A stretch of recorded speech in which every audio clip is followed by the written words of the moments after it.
Իմ համար միշտ Լևոն Տեր-Պետրոսյանն ընկալվել է որպես ժողովրդավարության ու արևմտքի կողմնակից մարդ, բայց երբ որ ես նկատեցի, ես մտածում էի, որ այն տեսակետները դեպի Ռուսաստան, որ Լևոն Տեր-Պետրոսյանն ասում է, այդ արևմուտքի հետ համաձայնացված է, կարելի ասել, որ Ռուսաստանը չակազդի։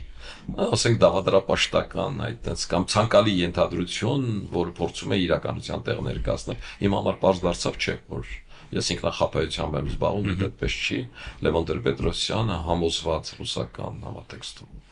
Եվ երկրորդ, երբ որ արդեն ինքն ասաց, որ բուրժուա դեմոկրատական հեղափոխություն պիտի արվի Գագիկ Ծառուկյանի հետ, ու Գագիկ Ծառուկյանին բուրժուա անվանելով այդ